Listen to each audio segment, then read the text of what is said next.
अऊज़ु बिल्लाहि मिनश्शैतानिर्रजीम बिस्मिल्लाहिर्रहमानिर्रहीम। बाब वुदू अहकाम शरई में हम लोग इससे पहले की जो गुफ्तगू थी कहाँ तक पहुँच गई थी? बैतुल खला के अहकाम हमने पढ़े थे। आज हम पढ़ेंगे बाबे वुजू, वुजू का बाब। नवाकिज़े वुजू किसको बोलते हैं? नवाकिज़ यानी वो चीज़ें जिनसे वुजू टूट जाता है, बातिल हो जाता है। सही है। वुजू को तोड़ने वाली चीजें 7 हैं। कितनी चीजें वुजू को बातिल करती हैं? 7 चीजें। पहला क्या है मौलाना? पेशाब। अगर किसी ने पेशाब किया तो वुजू उसका क्या रहेगा? बातिल। पायखाना करना, वुजू क्या हो जाएगा? बातिल।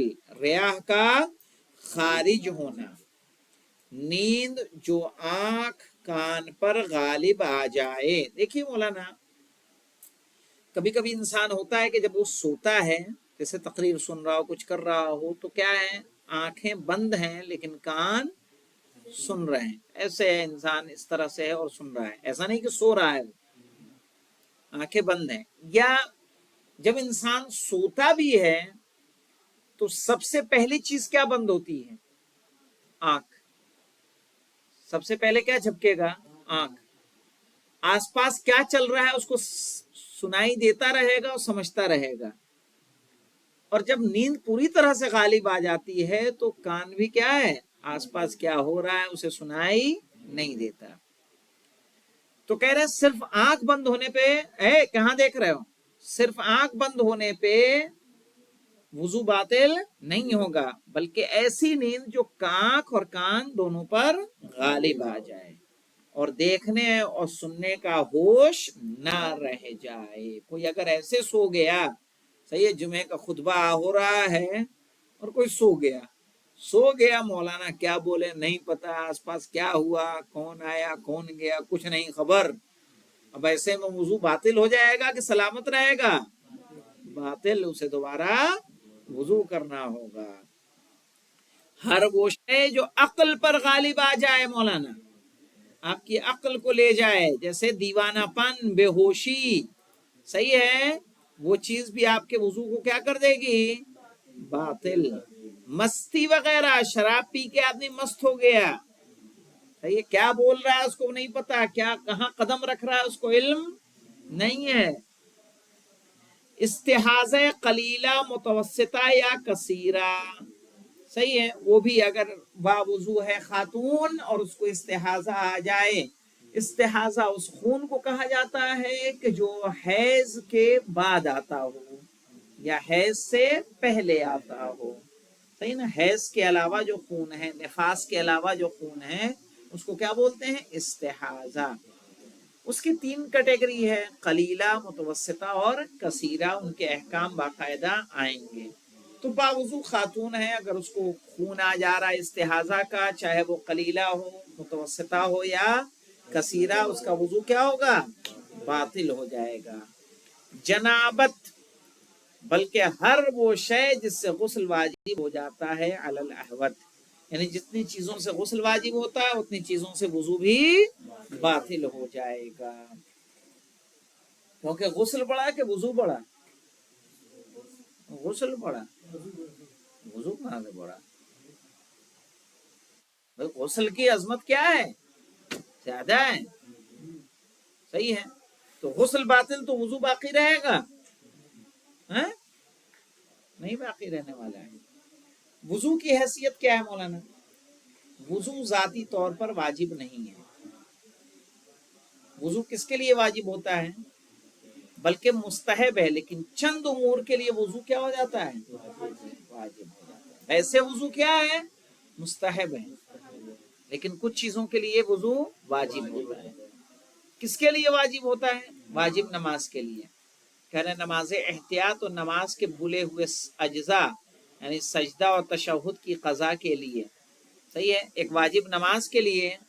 और बाद में आप नमाज एहतियात पढ़ना चाहते हैं, नमाज में सजदा भूल गए थे, तशहुद भूल गए थे, उसकी क्या बजा लाना चाहते हैं?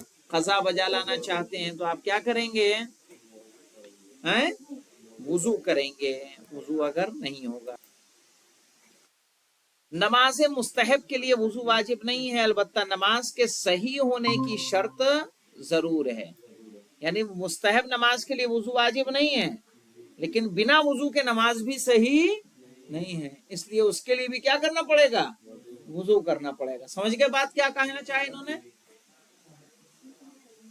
बात यह है कि देखिए इन्होंने कहा असल में अब वजू खुद क्या है, मुस्तहब है, लेकिन कुछ चीजों के लिए क्या होता है, वाजिब। उनमें से वाजिब नमाज, नमाज एहतियात, छूटे हुए सजदे, तशहुद वगैरह। लेकिन मुस्तहब नमाज के लिए, अब वो नमाज वाजिब थी तो उसके लिए वजू क्या हो गया, वाजिब। लेकिन ये मुस्तहब नमाज है तो इसके लिए वजू वाजिब नहीं है। लेकिन चूंकि नमाज बिना तहारत के सही नहीं है, इसलिए वजू क्या है, शर्त है कि आप बावजू रहें। वही बात है यहाँ पे कह रहे हैं, नमाज मुस्तहब के लिए वजू वाजिब नहीं है, अलबत्ता नमाज के सही होने की शर्त जरूर है कि आप क्या रहे, तवाफ वाजिब। आप हज के लिए, उम्रे के लिए गए हुए हैं, खाना काबा का तवाफ करना चाहते हैं तो बिना वजू के नहीं कर सकते, आपको बावजू रहना है। आपने मन्नत मान ली है, नजर, अहद, कसम वगैरह खा लेने की वजह से, सही है कि अगर मैं इम्तिहान में पास हो गया तो मैं कसम खाता हूं कि मैं वजू करूंगा, इम्तिहान देते ही बाहर निकलते ही क्या करूंगा, वजू करूंगा। क्या हो जाएगा, वजू वाजिब, क्योंकि आपने क्या मानी, नजर मानी। अल्फाज कुरान, बल्कि बिना बर एहतियात अस्माए खुदा, अल्लाह के नाम, सिफात खुदा, अल्लाह के सिफात वगैरह के अल्फाज को छूने के लिए वजू जरूरी है। कुरान के अल्फाज को बिना वजू के आप नहीं छू सकते, बल्कि अंबिया, औसिया और सिद्दीक़ ताहिरा के इसमें गिरामी को बगैर वजू के मस करना मुनासिब नहीं है, ना मुनासिब है, सही है। शरायत वजू, वजू की 13 शर्तें हैं। कितनी शर्तें मौलाना? पानी का पाक होना, पानी का मुतलक होना, मुतलक यानी मुजाफ न होना, पानी का मुबाह होना, मुबाह जानते हैं किसको कहते हैं, गस्बी ना हो, हाँ, गस्बी ना हो, उसका इस्तेमाल आपके लिए जायज हो, सही है, हो गया। अभी चेक कर लेते हैं, यानी मिल्कियत होना या मालिक की रजामंदी होना। इर्तिमासी तौर पर, इर्तिमासी जानते हैं मौलाना क्या होता है? हाँ, जो यकबारगी किया जाए, जैसे गुस्ल होता है तरतीबी और इर्तिमासी।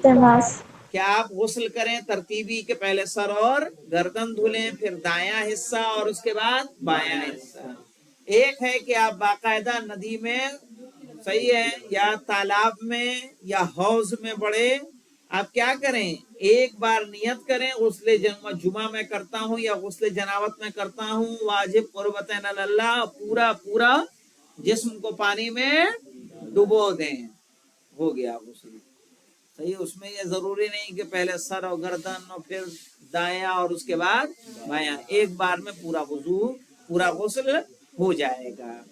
कह रहे इर्तिमासी तौर पर आज़ा को पानी में डुबोकर वजू करने की शक्ल में बर्तन का मुबाह होना भी जरूरी है।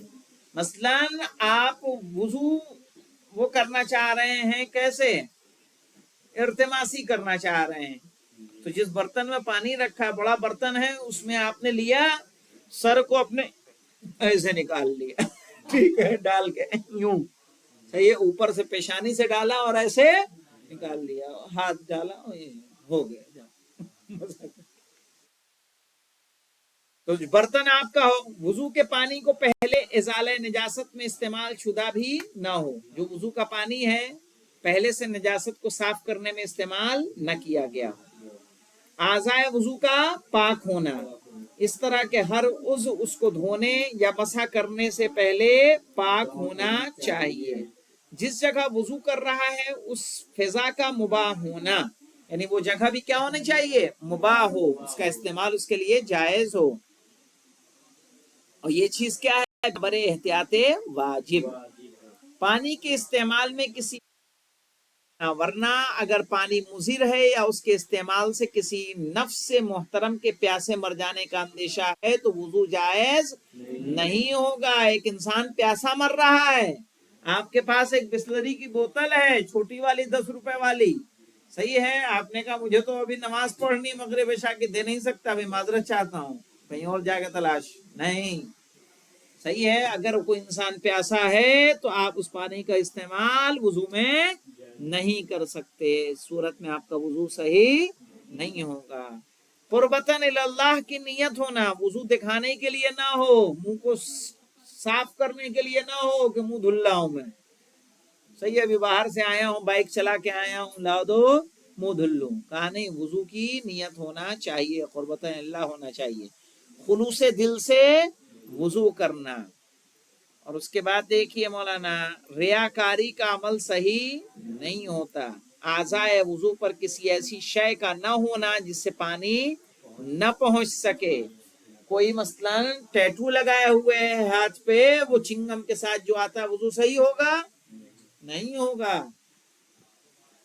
جیسے چکنائی، تیل پالش، نیل پالش وغیرہ کے ان کے ہوتے ہوئے وضو صحیح نہیں ہے۔ اور کیا ہے مولانا؟ ترتیب، موالات، اور کیا ہوتا ہے موالات؟ تمام اعضائے وضو کو پے در پے دھوتے رہنا یا مسح کرنا، اختیاری صورت میں اپنے ہاتھوں سے وضو کرنا، اتنی چیزیں وضو میں کیا ہیں؟ واجب ہیں۔ والحمدللہ رب العالمین۔